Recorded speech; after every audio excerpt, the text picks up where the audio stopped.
Dharmasthala Soujanya case ಸುಮಾರು 10-12 ವರ್ಷಗಳಿಂದ ಇನ್ನು ಸಾಲ್ವ್ ಆಗದೆ ಚಾಲ್ತಿಯಲ್ಲೇ ಇನ್ವೆಸ್ಟಿಗೇಷನ್ ನಲ್ಲೇ ಇರುವಂತಹ ಕೇಸ್.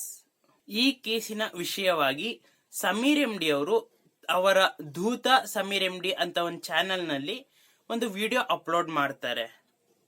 ವಿಡಿಯೋ ಎಷ್ಟು ಓಡುತ್ತೆ ಅಂದ್ರೆ ಸುಮಾರು 6 ದಿನಕ್ಕೆ ಹತ್ತತ್ರ 1,30,00,000 ವ್ಯೂಸ್ ನ ರೀಚ್ ಆಗುತ್ತೆ.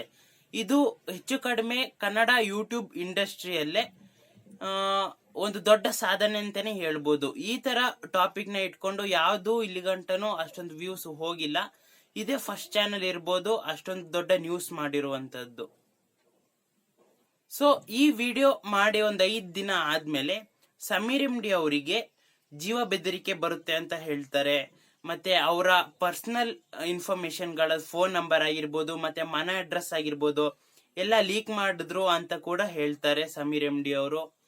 ಇಂಡಿಯನ್ ಗೌರ್ಮೆಂಟ್ ನಲ್ಲಿ ಒಂದು ಡೆಫಿಮೇಷನ್ ಆಕ್ಟ್ ಅಂತ ಒಂದಿದೆ, ನೀವು ಬೇಕಾದ್ರೆ ಗೂಗಲ್ ಅಲ್ಲಿ ಹೋಗಿ ಸರ್ಚ್ ಮಾಡಬಹುದು. ಆ ಆಕ್ಟ್ ನ ಪ್ರಕಾರ ಒಬ್ಬ ವ್ಯಕ್ತಿಗೆ ಡೈರೆಕ್ಟ್ ಆಗಿ ಅಥವಾ ಇಂಡೈರೆಕ್ಟ್ ಆಗಿ ಅವ್ರನ್ನೇ ಬ್ಲೇಮ್ ಮಾಡ್ತಾ ಇದ್ದೀನಿ ಅಂತ ಏನಾದ್ರೂ ಅವ್ರಿಗೆ ಅನ್ಸಿದ್ರೆ, ಫಾರ್ ಎಕ್ಸಾಂಪಲ್ ಅವರ ಹೆಸರು ಬದಲಿಗೆ ಬೇರೆಯವ್ರ ಹೆಸರನ್ನು ಕೊಡೋದಾಗಿರ್ಬೋದು.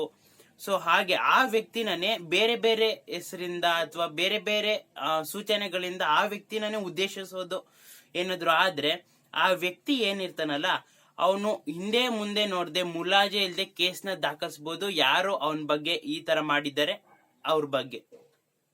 ಸೊ ಸಮೀರ್ ಎಂ ಡಿ ಅವರು ಅವರ ವಿಡಿಯೋದಲ್ಲಿ ಏನು ಊರಿನ ಗೌಡ್ರು ಅಂತ ಏನ್ ಹೇಳಿದ್ರು, ಸೊ ಆ ಗೌಡ್ರು ಇವ್ರ ಮೇಲೆ ಆರಾಮಾಗಿ ಕೇಸ್ ದಾಖಲಿಸಬಹುದು ಈ ಡೆಫಿಮೇಷನ್ ಆಕ್ಟ್ ನ ಪ್ರಕಾರ.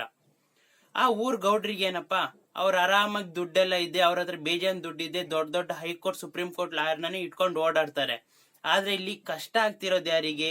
ಸಮೀರ್ ಎಂ ಡಿ ಅವರಿಗೆ. ಅವ್ರು ಕರ್ದಾಗೆಲ್ಲ ಅವ್ರು ಒಂದೊಂದ್ಸತಿ ಬಂದ್ಬಿಟ್ಟು ಹೋಗ್ತಾರೆ, ಆದ್ರೆ ದಿನಾ ಅದ್ರ ಬಗ್ಗೆನೆ ಚಿಂತೆ ಮಾಡ್ತಾ ಅವ್ರು ಯಾವಾಗ ಕರೆದ್ರು ಅವಾಗ ಓಡಾಡ್ತಾ ಹಿಂಸೆ ಪಡೋದು ಯಾರು? ಸಮೀರ್ ಎಂ ಡಿ ಅವರು.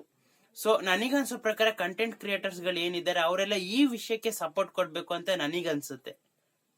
ಕೆಲವು ತಿಂಗಳುಗಳ ಹಿಂದೆ ಅನ್ಕೋತೀನಿ ಹೈದರಾಬಾದ್ ನಲ್ಲೂ ಇದೇ ತರ ಒಂದು ಕೇಸ್ ಆಗಿತ್ತು. ಸೊ ಆಗ ಅಲ್ಲಿನ ಜನಗಳು ಏನ್ ಹೇಳ್ತಾರೆ, ಅವ್ರನ್ನ ಎನ್ಕೌಂಟರ್ ಮಾಡಿ ಬಿಸಾಕಿ ಅಂತ ಹೇಳ್ಬೇಕಾದ್ರೆ ಪೊಲೀಸರು ಅವ್ರನ್ನ ಏನ್ ಮಾಡ್ತಾರೆ, ಒಂದು ಕಾಡಿನ ಮಧ್ಯ ಕರ್ಕೊಂಡು ಹೋಗಿ ಎನ್ಕೌಂಟರ್ ಮಾಡಿ ಬಿಸಾಕ್ ಬಿಡ್ತಾರೆ. ಮತ್ತೆ ಅವ್ರ ಕಾರಣ ಕೊಟ್ಟಿದ್ದೇನು, ಗನ್ ಕಿತ್ಕೊಳಕ್ ಬಂದ್ರು, ಪೊಲೀಸರ್ನೇ ಹೊಡೆಯೋಕ್ ಬಂದ್ರು, ಅದಕ್ಕೆ ಎನ್ಕೌಂಟರ್ ಮಾಡಿ ಬಿಸಾಕಿದ್ರಿ ಅಂತ. ಸಪೋಸ್ ಇದೇ ಜಾಗದಲ್ಲಿ ಒಬ್ಬ ಪವರ್ಫುಲ್ ವ್ಯಕ್ತಿಯ ಮಕ್ಳು ಯಾರಾದ್ರೂ ಇದ್ರೆ ಆಗೇನ್ ಮಾಡ್ತಾ ಇದ್ರು? ಕೇಸ್ನ ಅಲ್ಲಿಂದ ಅಲ್ಲಿಗೆ ಮುಚ್ಚಾಕ್ ಬಿಡ್ತಾ ಇದ್ರು ಅಲ್ವಾ? ನಮ್ಮ ಸಮಾಜದಲ್ಲಿ ನ್ಯಾಯ ಕೇಳಕ್ ಹೋದ್ರೆ ಹೀಗೆ ನೋಡಿ.